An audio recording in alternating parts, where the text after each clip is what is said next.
नमस्कार दोस्तों। 9 अक्टूबर की करंट अफेयर्स में आप सभी का स्वागत है। तो आइए स्टार्ट करते हैं और देखते हैं कि 10 मोस्ट इंपॉर्टेंट क्वेश्चन आज के कौन से हैं। पहला प्रश्न है हमारा कि हाल ही में एम्ब्रियोस और गैरी रुकवन को किस विभाग में प्रतिष्ठित नोबेल पुरस्कार से सम्मानित किया गया है। हाल ही में भी पता है नोबेल पुरस्कार की अभी घोषणा हुई है, तो यही पूछा गया कि इन दोनों को, ठीक है, ये है एम्ब्रियोस और ये है गैरी रुकवन, इन दोनों किस फील्ड में अभी नोबेल पुरस्कार दिया गया है। ऑप्शन है A medicine, B chemistry, C physics या डी मैथमेटिक्स।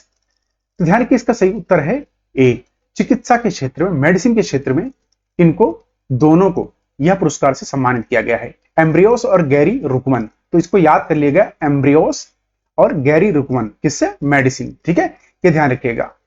वहीं एक चीज और बता दूं कि गणित के क्षेत्र में नोबेल पुरस्कार नहीं दिया जाता है। ठीक है, ये चीज आपको ध्यान रखिएगा। आइए इसी के साथ नोबेल पुरस्कार से संबंधित सभी इंपॉर्टेंट पॉइंट्स को यहां देख लेते हैं।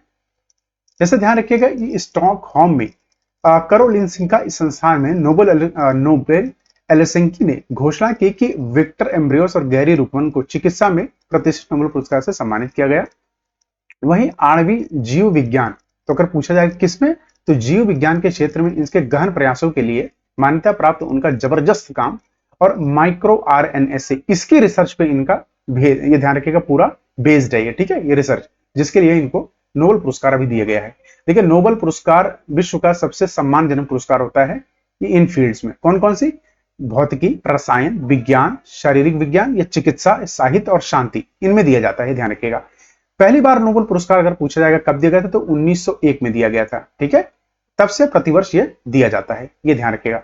किसकी याद में दिया था? तो अल्फ्रेड नोबेल थे, इनकी मृत्यु के बाद इस पुरस्कार को स्कॉटलैंड की सरकार ने स्टार्ट किया था, ये ध्यान रखिएगा। ठीक है, आइए अगला प्रश्न देखते हैं।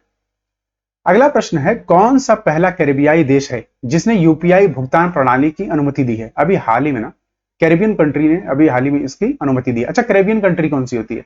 सपोज करो ये आपका नॉर्थ अमेरिका हो गया, ठीक है, और ये आपका साउथ अमेरिका। तो ये जो यहां पर ये जो पार्ट है ना, ये कंट्रीज है यहाँ पे, ये है आपके कैरेबियन कंट्रीज। ठीक है, ये ध्यान रखिएगा, इन्हें कैरेबियन कंट्रीज बोलते हैं। ठीक है, ये आपको ध्यान रखना है। आइए ऑप्शन देखते हैं। ए त्रिनिदाद और टोबैगो, बी बहामास, सी क्यूबा या डी बारबाडोस। इसका सही उत्तर ध्यान रखिएगा ए, त्रिनिदाद और टोबैगो। ये एक ही देश हैं, इन दोनों ने अभी मतलब इस देश ने, ये दो नाम है एक ही देश के, तो त्रिनिदाद टोबैगो बोलते हैं इसके। तो इन्होंने अभी हाल ही में अनुमति दी है किसके? यूपीआई। यूपीआई क्या है? Unified power interface. ठीक है, आइए इसके मोस्ट इंपॉर्टेंट पॉइंट देख लेते हैं। तो यूपीआई भारत राष्ट्रीय भुगतान निगम एनपीसीआई द्वारा विकसित की गई थी। तो भारतीय रिजर्व बैंक आरबीआई द्वारा विनियमित है, मतलब इसे कंट्रोल कौन करता है? आरबीआई। और साथ में इसे 11 अप्रैल 2016 को लॉन्च किया गया था। अगर प्रश्न आता है भाई यूपीआई को भारत में कब लॉन्च किया गया था, तो 11 अप्रैल 2016 को। उपयोगकर्ता आधार यूपीआई का 424 मिलियन व्यक्तियों का इस टाइम इसका यूज किया जाता है, इतने लोग उसको यूज करते हैं। जुलाई 2021 में भूटान यूपीआई को अपनाने वाला पहला देश बना था, यह ध्यान रखें। अगर पूछा जाए पहला देश कौन सा था विश्व में, तो भूटान। कुल 12 देशों ने अभी यूपीआई को अपनाया है, हाल ही में यूके और मॉरिशस ने भी इसको अपनाया है। ठीक है, आरबीआई की स्थापना इसी के साथ देख लेते हैं, कब हुई थी? 1935 में। गवर्नर है इसके शक्तिकांत दास, ये ध्यान रखिएगा। ठीक है, सारे मोस्ट इंपॉर्टेंट जितने भी पॉइंट्स हैं इससे रिलेटेड हमने यहां कवर कर लिए। अगले प्रश्न की तरफ मूव करते हैं। अगला प्रश्न है, सिंगापुर ओपन स्नूकर खिताब 2024 किसने जीता है? अभी हाल ही में कंक्लूड हुआ है, मतलब खत्म हुआ है सिंगापुर ओपन स्नूकर टाइटल। आइए देखते हैं। ए पंकज आडवाणी, बी जादिंग ओंग, सी दचवत पोमजेंग या डी स्वप्निल कुशाल। तो ध्यान रखिए इसका सही उत्तर है ए। जब भी देखिए, जब भी ना स्नूकर की बात आए तो एक ही नाम याद रखिएगा हमेशा, पंकज आडवाणी। इंडिया को इन्होंने ही रिप्रेजेंट किया है इस खेल में खासकर, आप देखिए, और ये जीते भी इन्होंने कई बारी भारत के लिए। ठीक है, ये आपको ध्यान रखना है। वही मोस्ट इंपॉर्टेंट इसके पॉइंट की बात करें तो पंकज आडवाणी ने जेडेन ओंग को 5-1 से हराकर सिंगापुर ओपन जीता था। अगर पूछा जाए किसको हराया था, तो जेडेन ओंग, ये ध्यान रखिएगा। उन्होंने क्वार्टर फाइनल में थाईलैंड के देवाचुंग पोंजवांग को 4-3 से हराया था। ठीक है, क्वार्टर फाइनल में ये पहुंचे थे, ये ध्यान रखिएगा। ठीक है, दोनों पॉइंट हमने यहां कवर कर लिए। आइए अगला प्रश्न देखते हैं। अगला प्रश्न है, हाल ही में डेफ कनेक्ट 4 रक्षा प्रदर्शनी कहां आयोजित की गई है? ए मुंबई, बी दिल्ली, सी बेंगलुरु या डी चेन्नई। इसका सही उत्तर है ध्यान रखिएगा बी, दिल्ली में भी हाल ही में इसका आयोजन किया गया था। तो डेफ कनेक्टेड डिफेंस कनेक्टिविटी 4 इसका चौथा संस्करण था, ध्यान रखिएगा। डिफेंस एग्जीबिशन है, ठीक है, प्रदर्शनी है, जिसके अंदर हमारे तरह तरह के जो भी हथियार हैं उनको यहाँ पे दर्शाया जाता है, ठीक है। इसके में इंपॉर्टेंट पॉइंट की बात करें तो हमारे रक्षा मंत्री कौन है? राजनाथ सिंह। 7 अक्टूबर 2024 को दिल्ली में डेफ कनेक्ट 4.0 का उद्घाटन किया। प्रश्न ये भी आ सकता है कि भाई डेफ कनेक्ट जो कि न्यूज में था, क्या किससे संबंधित है? तो ध्यान रखिएगा, एक रक्षा प्रदर्शनी है, ठीक है। आईडीएक्स और डीआईओ द्वारा आयोजित किया गया। किसने आयोजित किया गया? तो ध्यान रखिए, रक्षा मंत्रालय ने नहीं किया इसको, आईडीएक्स और डीआईओ द्वारा आयोजित किया गया है। इस कार्यक्रम का उद्देश्य क्या है, ये पूछा जाए तो अत्याधुनिक तकनीकों का प्रदर्शन करना और भारत की बढ़ती रक्षा के भीतर सहयोग को बढ़ावा देना, ठीक है। ये पॉइंट याद रखिएगा। नेक्स्ट क्वेश्चन है, विश्व पर्यावास दिवस कब मनाया जाता है? अब ये पर्यावास क्या होता है? हैबिटेट। हैबिटेट का मतलब क्या होता है? जहां पर रहते हैं, ठीक है, जहां पर रहते हैं उसे हैबिटेट कहते हैं, घर को, ठीक है। हर इंसान का घर होता है, चाहे वो इंसान हो या जानवर हो, मतलब हर जो भी इस पृथ्वी पे ना सबका घर है। एक चाहे चिड़िया हो, ठीक है, या चाहे चींटी हो, सबका घर होता है। तो उसी की बात हो रही है कि भाई पर्यावास जो होता है ना, कि आदमी के जीवन का, चाहे जानवर हो, सबके एक चीज होता है लक्ष्य, भाई अपना घर हो जहां पे आदमी महफूज, अपने आप को महफूज समझता है, ठीक है, सेफ महसूस करता है। आइए ऑप्शन देखते हैं। ए 5 अक्टूबर, बी 10 अक्टूबर, सी 2 अक्टूबर या डी 7 अक्टूबर। इसका सही उत्तर है डी, 7 अक्टूबर को प्रतिवर्ष विश्व हैबिटेट डे मनाया जाता है, मतलब पर्यावास दिवस, ध्यान रखिएगा, ठीक है। तो विश्व पर्यावास दिवस अक्टूबर के पहले सोमवार को प्रतिवर्ष मनाया जाता है, खास कर यही 7 या 8 को पड़ता है, ध्यान रखिएगा। एक वैश्विक पालन है जो आवास के मौलिक अधिकारों के बारे में जागरूकता बढ़ाने के लिए किया गया था। 1985 में संयुक्त राष्ट्र महासभा द्वारा स्थापित यह दिन एक अनुस्मारक के रूप में कार्य करता है और हर कोई रहने के लिए एक सुरक्षित, सभ्य और सस्ती जगह का हकदार है, ध्यान रखिएगा। इसी के साथ मोस्ट इंपॉर्टेंट आइए अक्टूबर के डेज देख लेते हैं। जैसे 1 अक्टूबर को वर्ल्ड वेजिटेरियन डे मनाते हैं, 2 अक्टूबर को गांधी जयंती, 7 में अंतरराष्ट्रीय अहिंसा दिवस, 3 अक्टूबर को जर्मन यूनिटी डे मनाते हैं, 5 अक्टूबर को हम विश्व शिक्षक दिवस मनाते हैं, 6 अक्टूबर को हम वर्ल्ड सेरिब्रल प्लासी, जिसे कहते हैं विश्व सेरिब्रल प्लासी दिवस मनाते हैं, 7 अक्टूबर को विश्व पर्यावास दिवस मनाते हैं, 8 अक्टूबर को भारतीय वायुसेना दिवस, ये ध्यान रखिएगा। आइए अगला प्रश्न देखते हैं। अगला प्रश्न है, हाल ही में किस राज्य ने जल जागर महोत्सव शुरू किया है? इंपॉर्टेंट है क्वेश्चन, इसको मार्क कर लीजिएगा।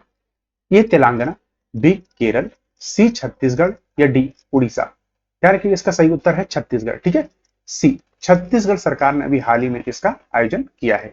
इसके मुख्य इंपॉर्टेंट पॉइंट्स की अगर बात करें तो छत्तीसगढ़ के मुख्यमंत्री विष्णुदेव साय ने गंगरेल बांध, ठीक है, कहां पर है गंगरेल बांध अगर प्रश्न आता है तो ध्यान रखिएगा छत्तीसगढ़, वहां धमतरी में रविशंकर जलाशय में जल जागर महोत्सव का उद्घाटन किया। प्रश्न ये भी आ सकता है कि जल जागर महोत्सव जो है किससे संबंधित है? जल से, ठीक है।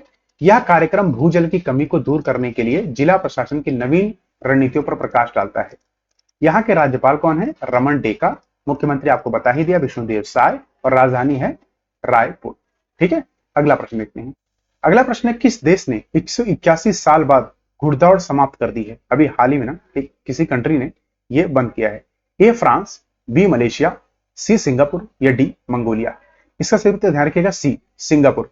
लेकिन मैं सच बता रहा हूं, जिसको उत्तर नहीं पता खासकर इसका उत्तर मंगोलिया मारेंगे, लेकिन नहीं, ध्यान रखिएगा सिंगापुर ने 181 साल पुराना घुड़दौड़ समाप्त की है। तो घुड़दौड़ 181 वर्षों बाद सिंगापुर ने सिंगापुर टर्फ क्लब में अपने अंतिम दौड़ दिवस को मेजबानी की।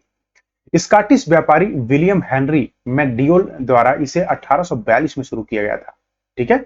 सिंगापुर स्पोर्टिंग क्लब ने 1843 में अपनी पहली दौड़ आयोजित की थी, ठीक है, ये ध्यान रखिएगा।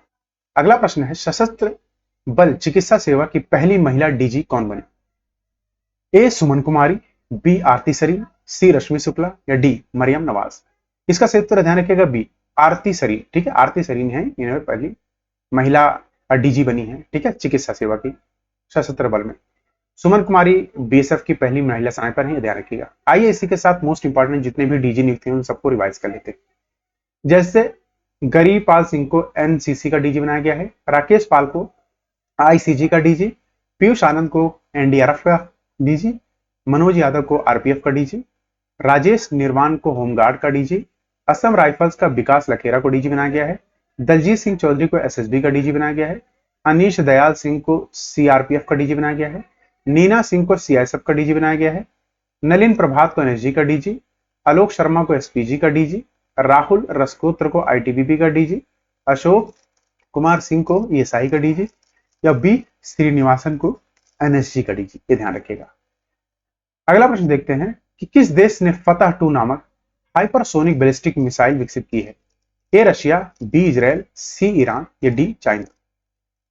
इसका सही उत्तर है सी ईरान। ध्यान रखिएगा।